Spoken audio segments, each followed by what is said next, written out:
Selamat pagi anak-anak, bertemu kembali dengan Ibu Rita dalam pembelajaran matematika kelas 5 dengan materi skala dan denah. Hari ini Senin 1 November 2021. Bagaimana kabarnya anak-anak? Tentu kalian semua dalam keadaan sehat ya. Bagaimana? Apakah sudah sarapan? Ya, Ibu rasa karena akan belajar pagi, kalian sudah mandi, bersiap diri ya, sarapan, dan sekarang sudah siap untuk mengikuti pembelajaran.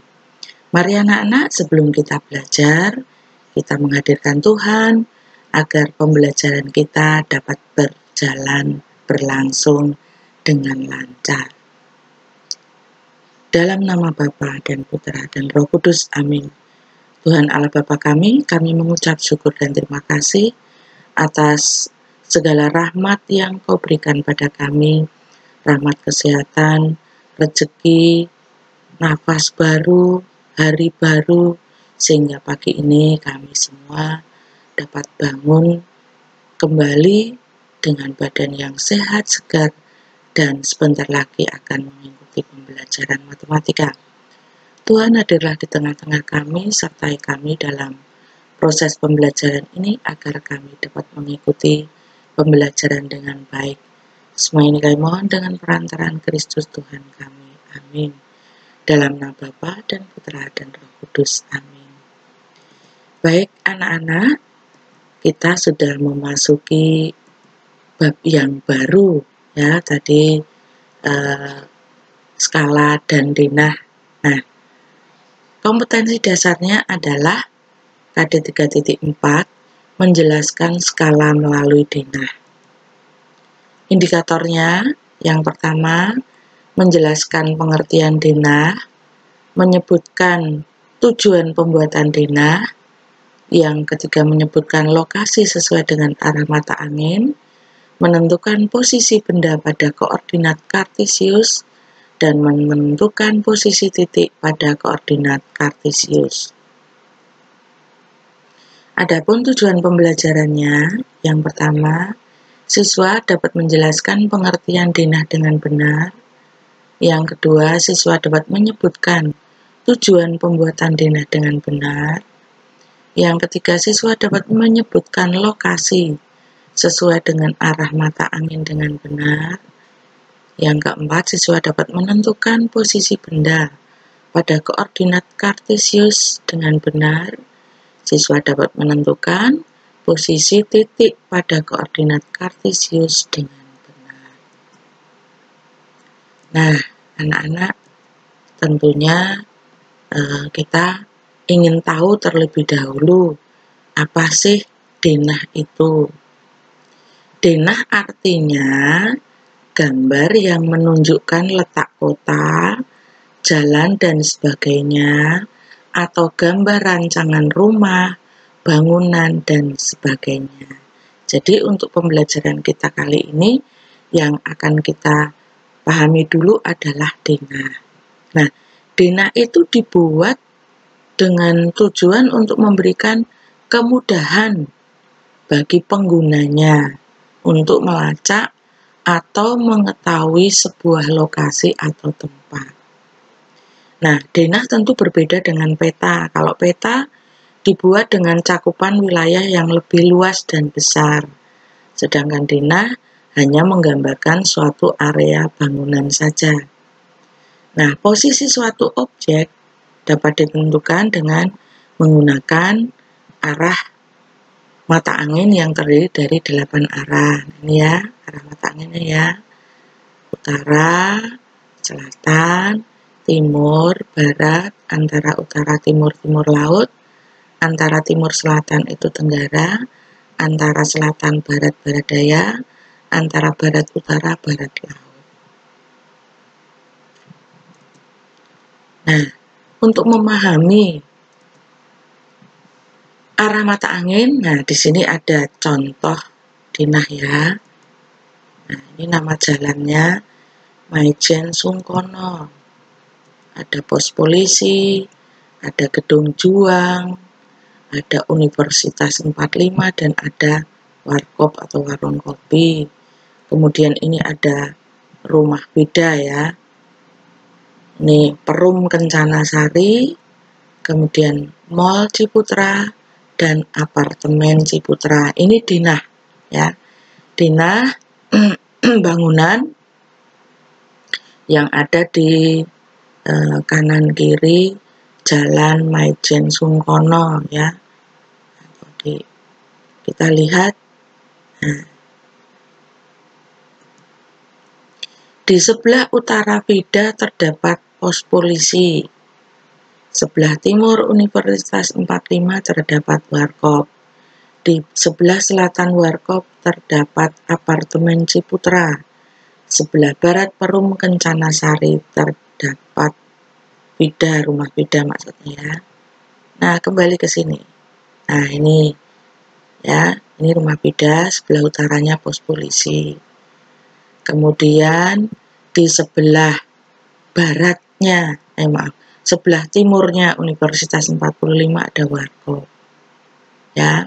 Kemudian di sebelah baratnya Perum Kencana Sari ada rumah Bida. Kalian bisa melihat di sini ya, seperti arah mata angin tadi. Nah, kalau ke bawah, nah ini di sebelah selatan Gedung Juang 45 ada Perum Kencana Sari.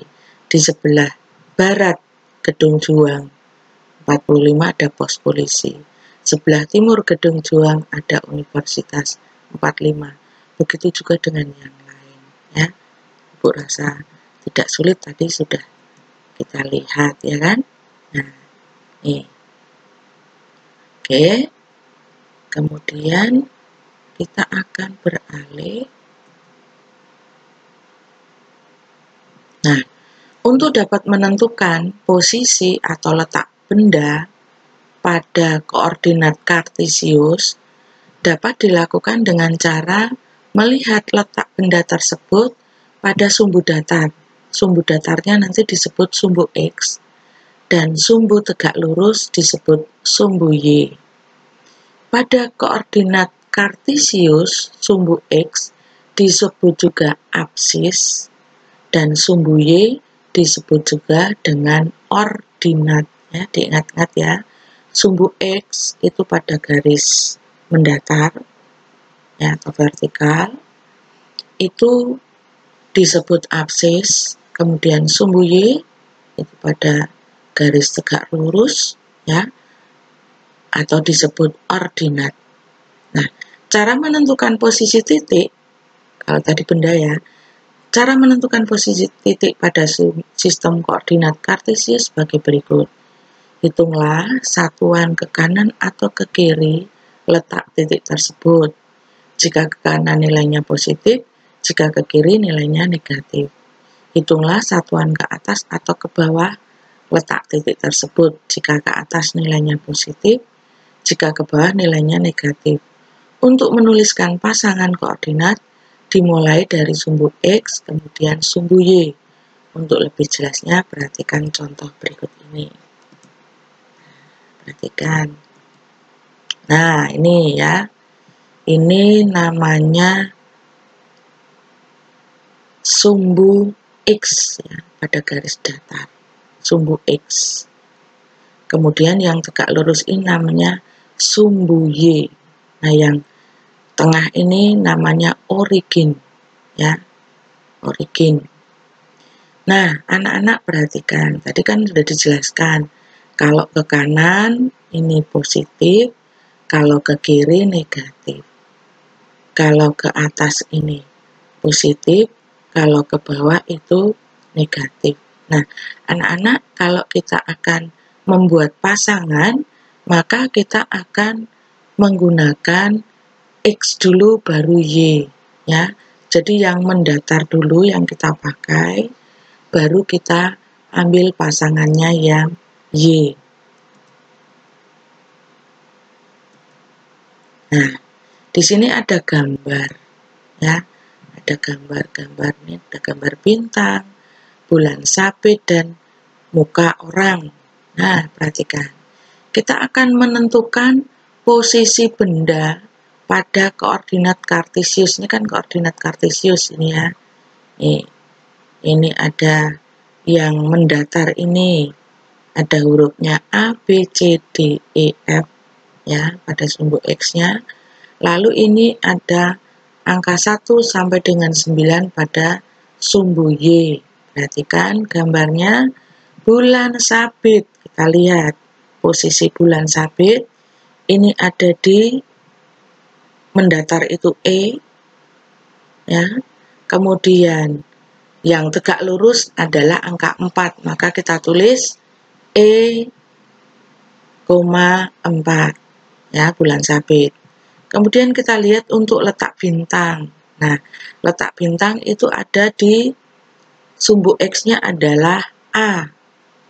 Kemudian dia ada di garis tegak lurusnya ada di nomor 2. Maka karena harus X dulu, kita akan tulis A, 2. Kemudian wajah orang, nah kita lihat di bagian sumbu X-nya itu C, dan lalu sumbu Y-nya itu angka 7, maka C7. Nah, ini menentukan posisi benda pada koordinat kartesius. Nah, berikutnya kita akan menentukan titik. Nah, perhatikan ya, ada 4 titik ini ya. A, B, C, D. Ya, di sini ya angkanya pada sumbu X, dan ini angka pada sumbu Y. Nah, sekarang kita akan menentukan posisi titik pada koordinat kartesius. Lihat gambarnya. Titik A. Nah, kita lihat posisi mendatar dulu. Sumbu X-nya ini ada di min 3. Kemudian sumbu Y-nya ada di angka 3. Perhatikan di sini ya pertemuannya ya, titiknya di sini. Ya. Ini kan ada petak-petaknya, mudah lihatnya ya. Nah, ini pertemuan antara min 3 dengan 3. Kenapa min 3? Karena min 3 ini terletak di sumbu X ya. Dan 3 itu di sumbu Y. Sekarang kita lihat koordinat titik B. B itu sumbu X-nya adalah min 2. Lihat di sini. Sumbu Y-nya adalah min 4. Maka kita akan tulis min 2, min 4. Sekarang koordinat titik C di sini. Perhatikan ya. C itu ada di sumbu X-nya ada di angka 5. Sumbu Y-nya ada di angka 7. Maka kita tulis 5,7. Sekarang titik D, sumbu X-nya ada di angka 2, sumbu Y-nya ada di angka min 2. Maka kita tulis 2, min 2. Mudah ya anak-anak.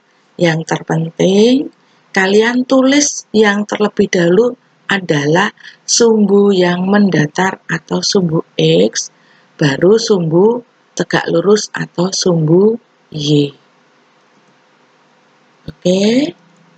Nah, sekarang kita akan latihan bersama. Coba ya. Sekarang nomor 1. Nah, nih gambarnya ini. Nah, ini ya.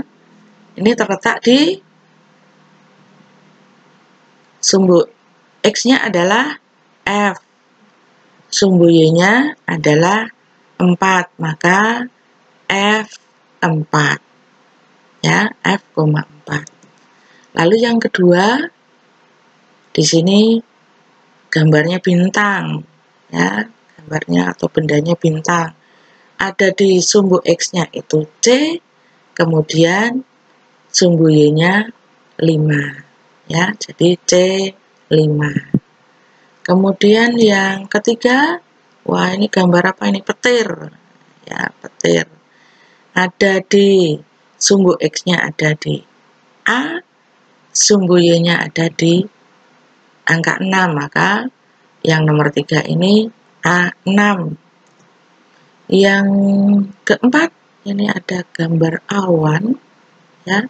Ada di sumbu X-nya itu E, kemudian sumbu Y-nya 8, maka nomor 4 ini E8, ya. Kemudian nomor 5, ini gambar, boleh disebut batu bata atau penghapus, ya, maya atau kotak balok, ya. Ada di sumbu X-nya ada di huruf E, sumbu Y-nya ada di angka 1, maka yang nomor 5 ini ada di E1. Sekarang nomor 6. Nah, nomor 6 D2. D2. Nah, ini gambarnya. D2. Gambarnya ini, ya. Nomor 7 F6. F6. Nah, ini gambarnya, ya. Nah, ini matahari. Kemudian 8, ini B3, ini B3. Nah, gambarnya seperti ini. Oke. Kita lanjutkan berikutnya. Nah, sekarang kita memakai titik, ya. Koordinat titik B. B yaitu, nah ini B di sini yang mendatar adalah min 4 dengan min 6. Lalu F 5 dengan min 2. G, mana G? Nah, ini G. Nah, di sini pakainya 0 dengan 2. Lalu C 3 dengan 3. Harus dari sumbu mendatar dulu, ya. K. Nah, K ini 0 dengan min 4, ya. Kita mulainya dari 0. Kemudian yang 6 itu min 1 dengan 6. Min 1. Kita lihat min 1 di sini dengan 6. Ada enggak? Min 1 mendatar dengan 6. Oh, ketemu di sini. A, ya. Kemudian 0 dengan min 4. 0 dengan min 4. Ini K, ya. Kemudian, oh maaf, 0 dengan min 4 itu D. Berarti yang K tadi kita pakai yang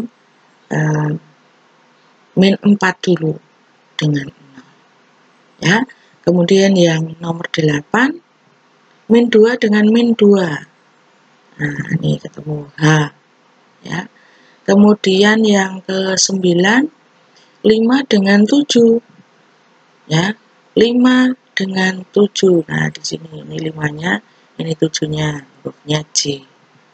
Kemudian 10, min 3 dengan 3. Min 3 dengan 3. Nah, di sini. Jadi kita pakai yang mendatar dulu atau sumbu X dulu baru Y, ya. Oke.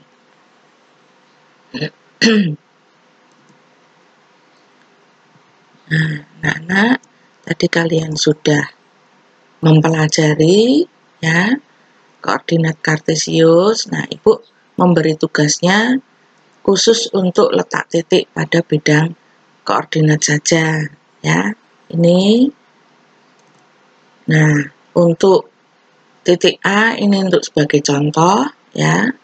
Ini 2 dengan 2, kemudian yang kalian kerjakan dari B sampai dengan K, ya.